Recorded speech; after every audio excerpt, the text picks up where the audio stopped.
Hello বন্ধুরা, আমি শিবানী। আজকে এনেছি একটি সেলাইয়ের টিপস। আমরা যখন দুই কালারের সুতোর কাজ করি তখন আমাদের বারে বারে সুতো চেঞ্জ করে কাজ করতে হয়। আজকে আমি আপনাদের যে ভিডিওটি নিয়ে এসেছি এটি দেখলে আপনাদের বারে বারে সুতো চেঞ্জ করা লাগবে না। দুবার দুটো কালারের সুতো লাগিয়েই আপনারা পুরো কাজটি কমপ্লিট করতে পারবেন। তার জন্য আমার পুরো ভিডিওটি দেখতে হবে।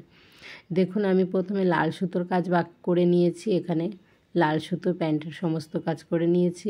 তারপরে হাতার হাতার মুহুরিতেও আমি লাল সুতোর কাজটি করে নিয়েছি। এবার চুড়িদারের ডাউনে আমি যতটা এক্সট্রা কাপড় সাইড থেকে রেখেছিলাম ভাঁজ দিয়ে একটি পিন লাগিয়ে নিলাম। পিন লাগিয়ে নিয়ে এবারে আমি লাল কাপড়টি এখানে লাগিয়ে নেব। আমরা সাধারণত সব কাজ কমপ্লিট করে তারপরে ডাউনের পার্টটি লাগাই, কিন্তু এভাবে যদি আপনারা ডাউনের পার্টটি লাগিয়ে রাখেন তাহলে কি হবে যে পরে আবার আপনাদের এখানে লাল সুতো দিয়ে সেলাই করতে হবে না।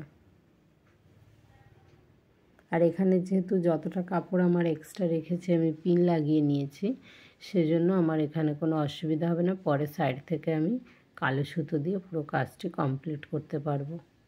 খুবই সহজ একটি উপায়, কিন্তু আপনাদের অনেকটা কাজে আসবে পুরো ভিডিওটি আপনারা যদি দেখেন। দেখুন, লাগিয়ে নিয়ে এবার পিনটা সাইড থেকে খুলে নিলাম। খুলে নিয়ে দেখুন কত সহজে আমার এখানে এটা আমি লাগিয়ে নিলাম ফিনিশিংয়ের সাথে।